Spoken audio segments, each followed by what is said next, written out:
Assalamualaikum warahmatullahi wabarakatuh. Perkenalkan, nama saya Nana Nur Zulekha, jurusan Pendidikan Agama Islam Pasca Sarjana. Hari ini kita akan belajar apa ya?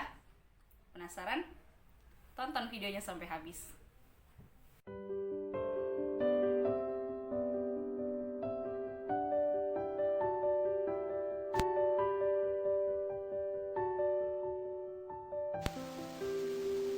Apa yang kita bahas? Di sini kita akan membahas tentang makanan dan minuman, halal maupun haram, mulai dari pengertian dari makanan dan minuman halal maupun haram, kemudian kriteria makanan dan minuman halal maupun haram. Kita juga akan mempelajari tentang binatang yang bisa dikonsumsi dan tidak boleh dikonsumsi, serta yang terakhir adalah manfaat dari mengkonsumsi makanan halal dan tidak mengkonsumsi makanan haram. Ikuti videonya terus ya.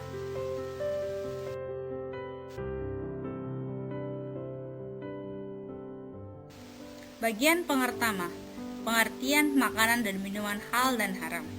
Sebelum kita masuk pada pengertian makanan dan minuman halal maupun haram, kita harus tahu halal itu apa, haram itu apa. Halal artinya boleh, haram artinya tidak boleh atau yang dilarang. Ukuran halal dan haramnya suatu makanan ataupun minuman adalah ditentukan oleh syariat Islam yang bersumber dari Al-Quran, hadis, ijma' maupun qiyas. Nabi Muhammad SAW bersabda, Al-halalu ma ahalallahu fi kitabihi, wal haramu ma haramallahu fi kitabihi, wa ma sakata anhu fa wa mimma afa anhu. Artinya, apa yang dihalalkan oleh Allah dalam kitabnya adalah halal, dan apa yang diharamkan Allah dari dalam kitabnya adalah haram, dan apa yang didiamkan atau tidak diterangkan maka barang itu termasuk barang yang dimaafkan. Hadis riwayat Ibnu Majah dan Tirmizi.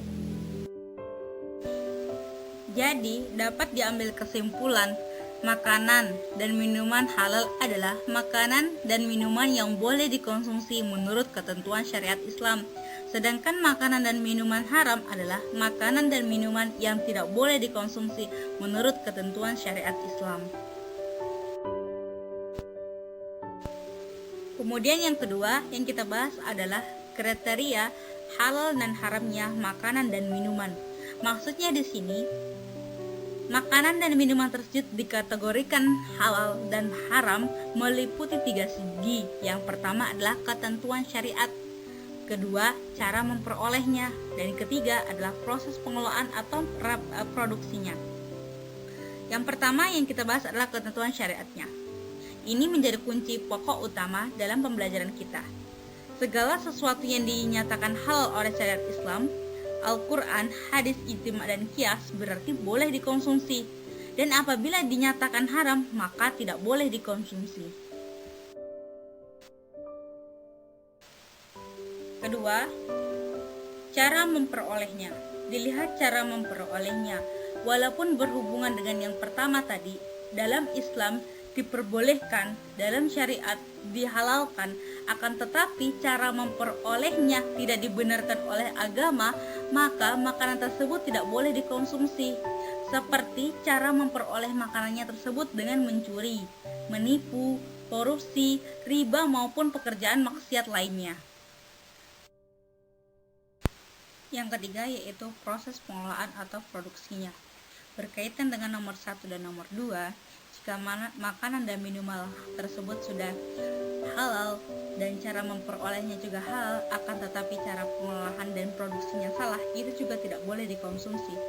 Seperti menyembelih hewan tanpa mengucapkan basmalah atau tidak sesuai dengan syariat Islam. Kemudian ada pula nasi. Nasi halal, akan tetapi jika digoreng dengan minyak babi juga termasuk haram. Sayuran juga halal, akan tetapi jika dicampur dengan benda najis seperti darah dan bangkai dan lain-lainnya, itu juga termasuk dalam kategori haram untuk dimakan.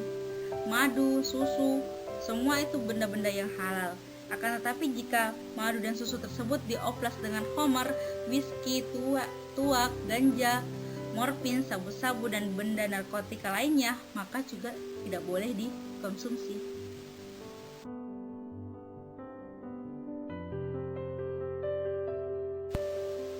Yang ketiga, kita akan membahas tentang binatang yang halal dan haram untuk dikonsumsi.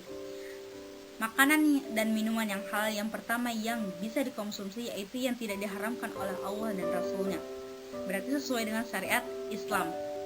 Yang kedua, hewan yang halal dimakan dagingnya itu adalah semua hewan yang hidup di air. Semua jenis hewan yang hidup di dalam air seperti di laut, danau, tambak, sungai, kolam, dan lain-lainnya halal untuk dikonsumsi, baik yang masih hidup maupun yang sudah mati, bahkan yang sudah menjadi bangkai sekalipun. Ketiga, makanan yang halal yang bisa dikonsumsi adalah semua makanan yang baik, tidak kotor, dan tidak menjijikkan.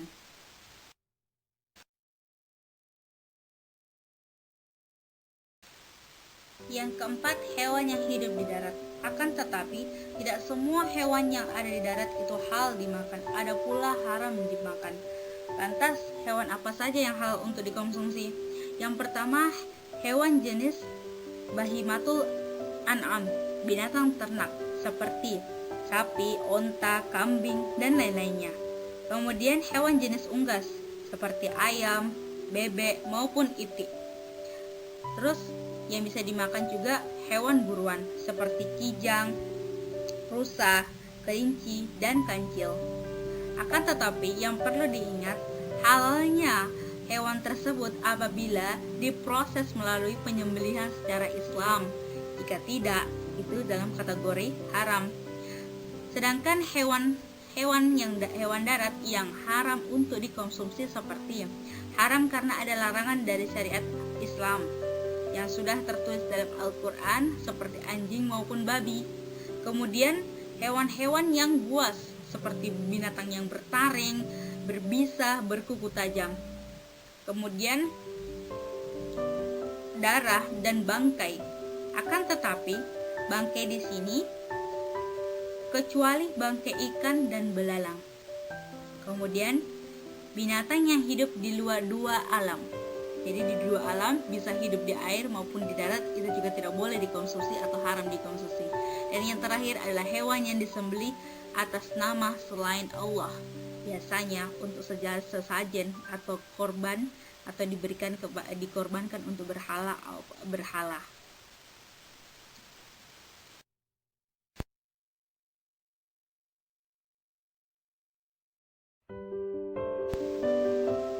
Kita pasti berpikir, kenapa sih semua harus ada aturannya?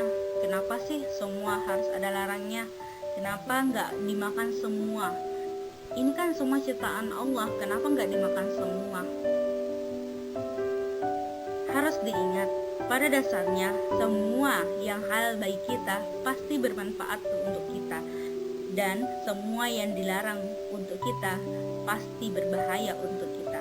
Karena Allah menciptakan makhluknya, Dia tahu apa yang dibutuhkan makhluknya, Dia tahu apa yang manfaat untuk makhluknya dan apa yang terbaik bagi makhluknya.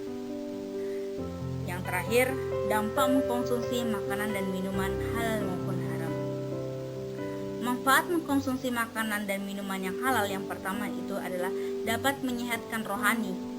Hati menjadi lembut dan mempengaruhi kebaikan watak atau karakter. Yang kedua, mendapatkan ridha Allah. Yang ketiga, menyebabkan amal ibadah kita diterima. Keempat, menyebabkan doa mudah dikabulkan. Yang kelima, terhindar dari perbuatan dosa. Karena apa? Karena ia telah menjaga dirinya dari hal-hal yang diharamkan oleh Allah Subhanahu wa taala. Madarat mengkonsumsi makanan dan minuman yang haram. Di antara akibat buruk tersebut adalah yang pertama, amal ibadah tidak akan diterima. Jika amal ibadah juga sudah tidak diterima, doa pun pasti tidak akan dikabulkan oleh Allah. Yang kedua, makanan dan minuman haram bisa merusak jiwa. Yang ketiga, makanan dan minuman yang haram dapat mengganggu kesehatan tubuh. Keempat, menghalangi mengingat Allah dan malas untuk beribadah. Yang kelima, berdosa, karena tentunya melanggar aturan Allah. Dan yang terakhir, jika kita sudah berdosa, pasti tempat kita yaitu di neraka. Nah, bagaimana videonya? Terima kasih telah menyaksikan. Buat teman-teman, jangan lupa like, komen, dan subscribe. Mohon maaf apabila banyak kesalahan. itu semua berasal dari diri saya dan hanya kebenaran Allah ya, yaitu yang paling mutlak. Semoga bermanfaat. Sekian dari saya. Wassalamualaikum warahmatullahi wabarakatuh.